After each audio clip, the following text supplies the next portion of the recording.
We are going to have an incredible program for you tonight. The worm is turning.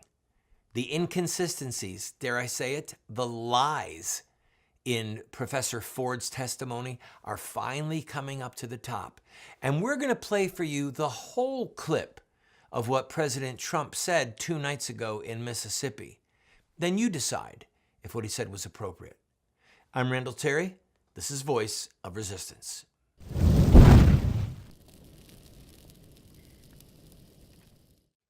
Welcome to the program, friend. 2 nights ago, President Trump spoke in Mississippi, just south of Memphis, Tennessee. Huge crowd, and he made press, lots of press, because of his comments about Christine Blasey Ford's testimony. Now, we're going to play for you the clip of President Trump in its entirety, in context. And friends, I'm telling you right now, I'll say up front, I agree with what he said. And I think the tone in which he said it was probably appropriate. He was stating facts, but listen to me. Listen to the whole context of what he said, and then you will understand why the media is coming unhinged and why the Democrat leaders are coming unhinged. And oh, by the way, we're going to get to the fact that the FBI report is done, what the Democrats are saying now, what McConnell, what Grassley are saying. This is going to be a great show. But first, let's watch President Trump in true President Trump form. You know, for 10 years, I don't know him, I never met him, but I've been hearing there's this guy named Brett Kavanaugh who is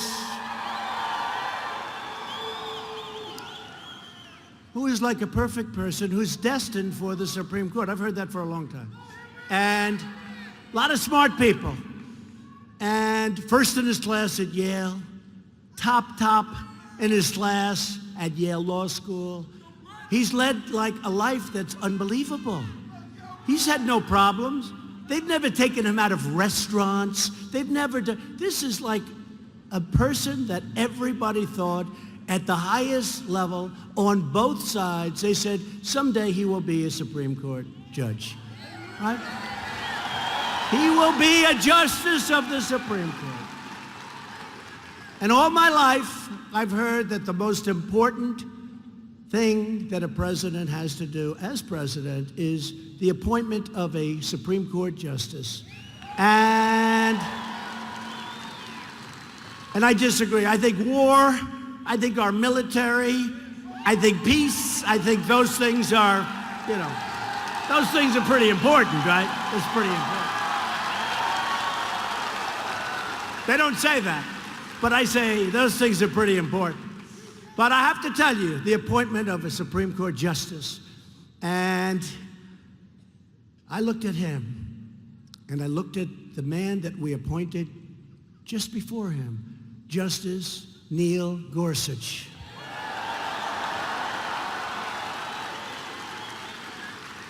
Who was put through the paces, but nothing like what's happening now is just crazed.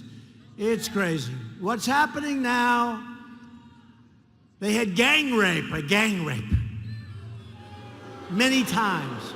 Well, that turned out to be false. So many different charges. Guilty until proven innocent. That's very dangerous for our country. That's very dangerous for our country. And I have it myself all the time. But for me, it's like a part of the job description. Let it happen to me. Shouldn't happen to him. Shouldn't happen to him. What he's going through, 36 years ago, this happened. I had one beer, right? I had one beer. Well, do you think it was, nope, it was one beer. Oh, good. How did you get home? I don't remember. How'd you get there? I don't remember. Where is the place? I don't remember. How many years ago was it? I don't know. I don't know.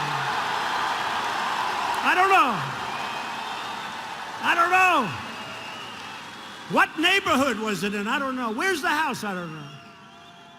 Upstairs, downstairs, where was it? I don't know. But I had one beer. That's the only thing I remember. And a man's life is in tatters. A man's life is shattered. His wife is shattered. His daughters, who are beautiful, incredible young kids. They destroy people. They want to destroy people. These are really evil people. And then you see the people that are doing it. I know everyone. I could tell you things about every one of them. Da Nang, Richard Blumenthal. This guy lied about his service. He didn't just say, gee, I was in the service. No, he said, I was in the Marines, Da Nang province, soldiers dying left and right as we battled up the hill. This went on for 15 years when he was the Attorney General of Connecticut. I thought he was a great war hero. And then it turned out he was never in Vietnam. He was in the reserves. And I watched him 2 days ago. I watched him saying, we need the truth. If we don't have, and here's a guy who was saying people were dying all around him and he was never there. And then he cried. When they caught him, he cried like a baby. Like a baby. There you go. I ask you, what was untrue in what he said? Yes, he poked fun at her. Now, maybe, here's what I told people around me. I said, you understand what the president just did. He gave permission for people to say, I don't believe her. And the floodgates have opened. People are now scrutinizing her testimony, finding the flaws, saying, wait a minute, this doesn't add up. Sometimes when somebody says or does something that at first blush seems radical, like the little boy saying, the emperor has no clothes on. He was the first person to say it. And then, how dare he say that? But then what happened? Everyone started laughing. Everyone started mocking the emperor. So I'm not saying that we should laugh at and mock Christine Blasey Ford. It'll be interesting to see if it ever comes out that what she was saying was actually a lie, an actual fabricated lie. But consider the fact. Now, let me back up. Actually, I need to take a break, don't I? This is a really long segment. Let me take a break. We're going to look at the FBI report. We're going to talk about it because it just came out. And the good news for Ford is that the FBI did not interview her because it's possible that she lied to Congress during her testimony. And that is a criminal act. I'll be right back. Don't go away.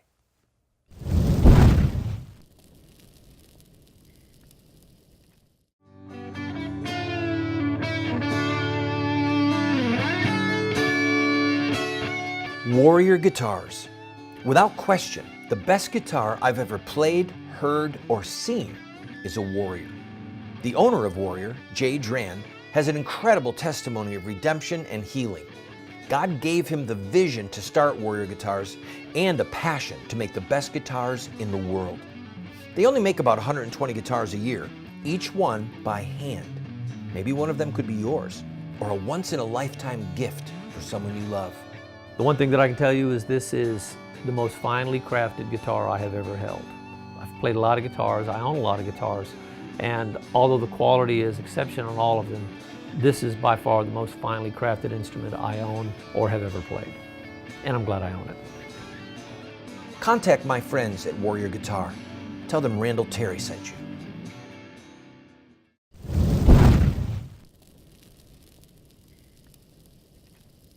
Welcome back, friend. All right, the full U.S. Senate, all 100 members, now has the opportunity to read the FBI's supplemental report. They reached out to 10 witnesses and they spoke to 9. Now, as was to be expected, the Democrats are saying, we need more time. This wasn't thorough enough. They're saying, how dare the FBI not talk to Christine Blasey Ford? Excuse me, let's address that one right up front.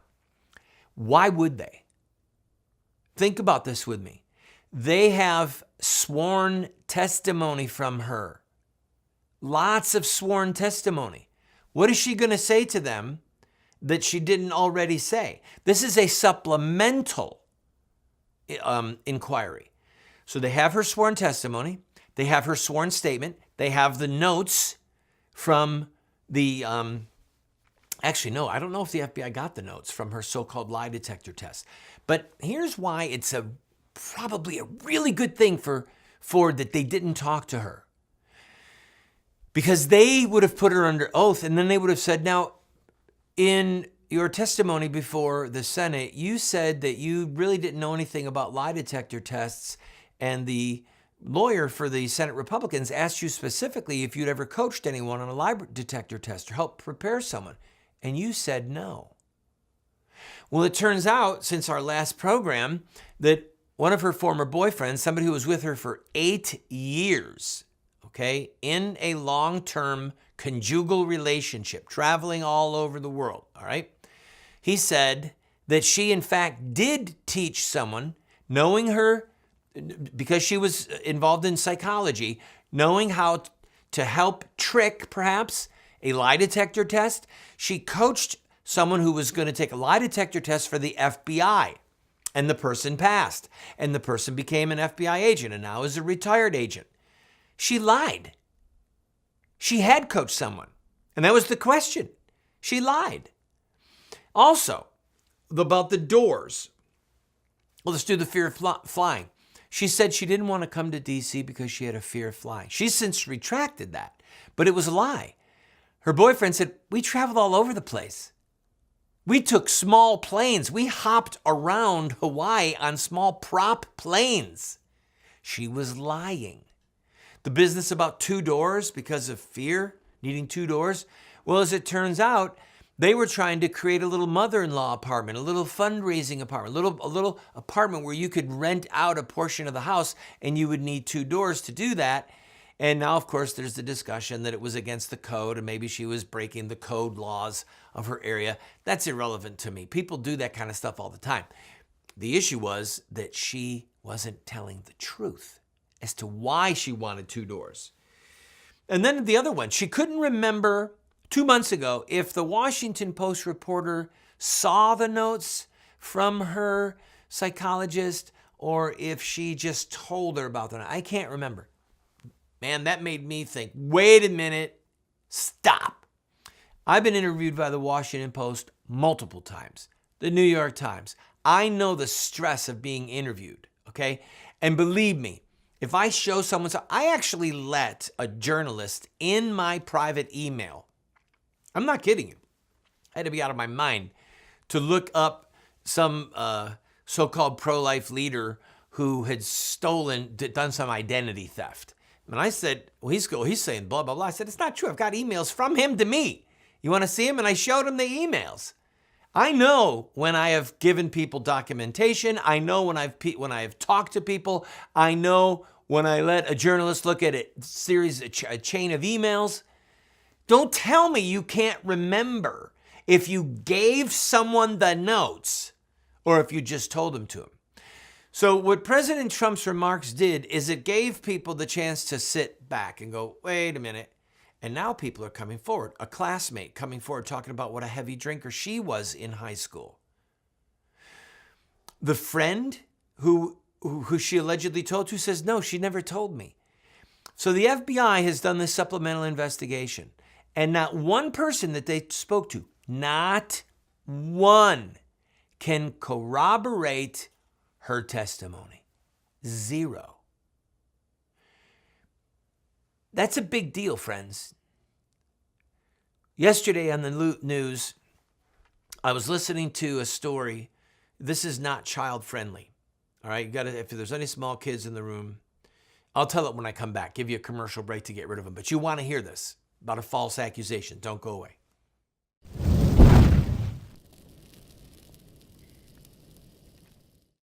Have Muslim terrorists hijacked the peaceful religion of Islam? Or is there more to the story? The answer lies in the life of one man, Muhammad, the founder of Islam. Muslim terrorists see themselves inside a 1,400-year-old story, a narrative that focuses on specific events in the life of Muhammad. We are going to look at Muhammad's life using their most sacred literature. We will look at Muhammad at the Battle of Badr. We'll see him deal with those who mock him. We'll see the times when he used deception. We'll witness Muhammad's anti-Semitism. And yes, we will discuss Muhammad and his teachings concerning sex, slavery, and jihad. Friend, if you want to understand Islamic terrorism, get this series today.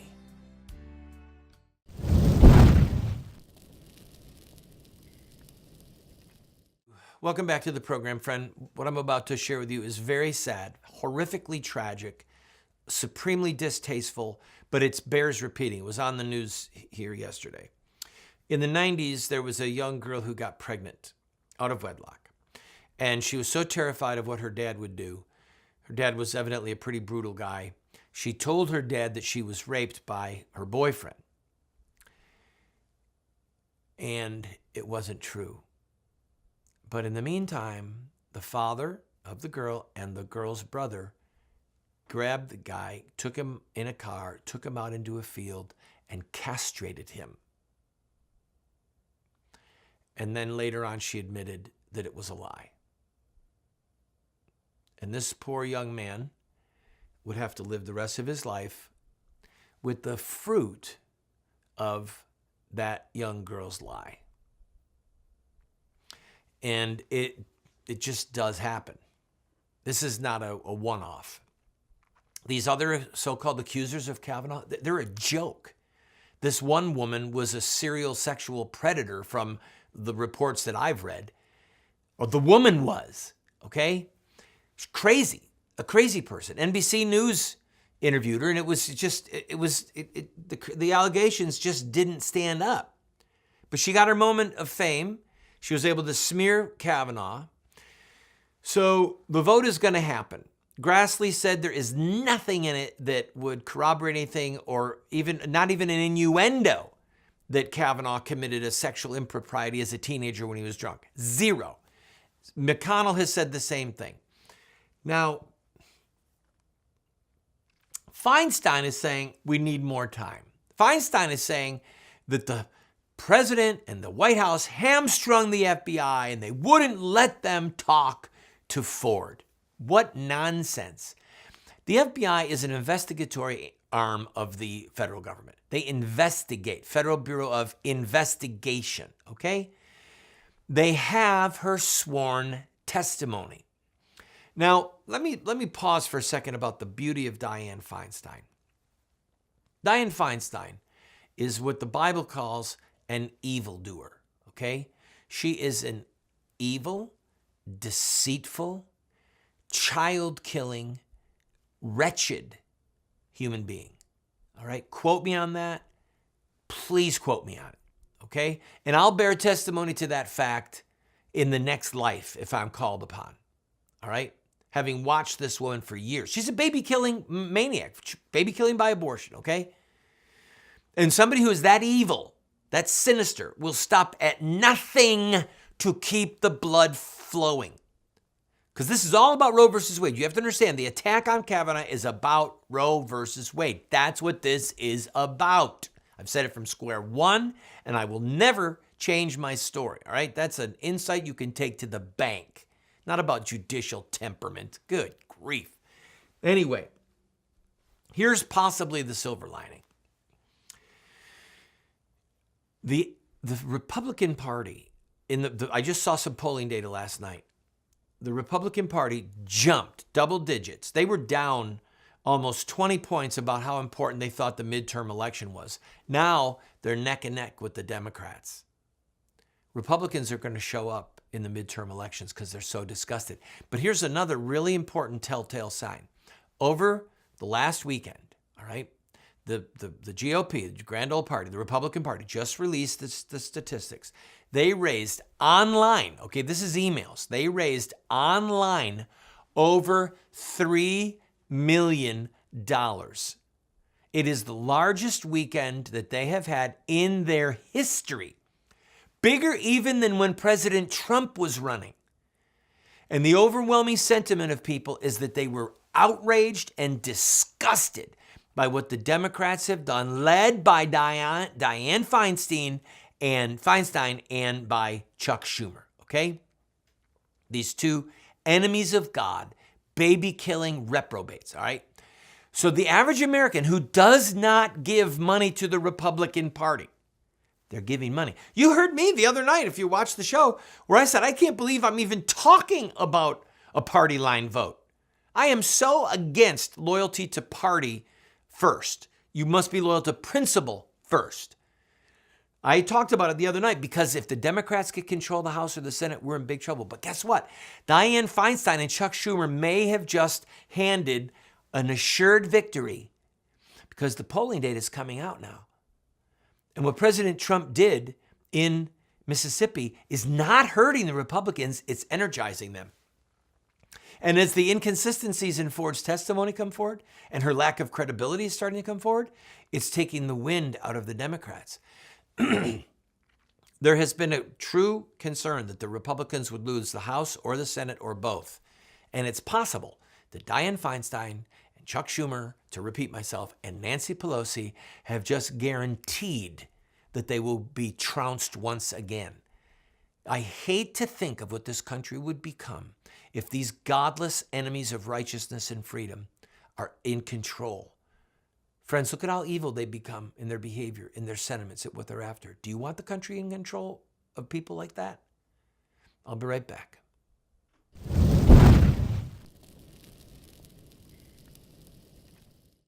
What Would Mohammed Do? Islamic Terrorism Explained is the best movie series documentary ever produced on the life of Muhammad and Islam. How do I know? Because it's what critics are saying. John Moore, radio host and author, said, I learned more from What Would Mohammed Do about Islam and Islamic terrorism than I've learned from everything I ever read and watched in my entire life.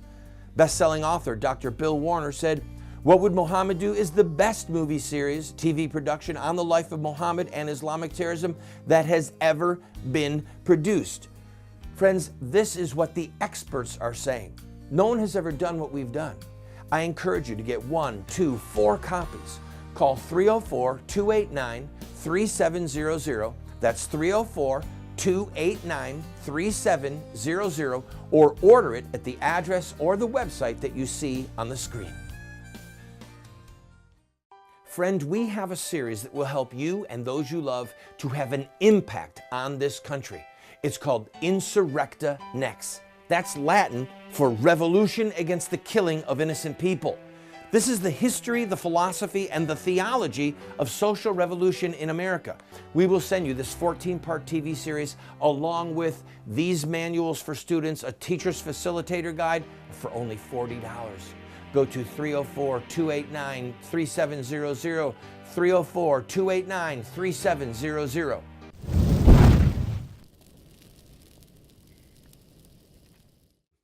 White male privilege. I sit before you. I am on your television as a white male, a child of privilege. I just don't remember it as a kid.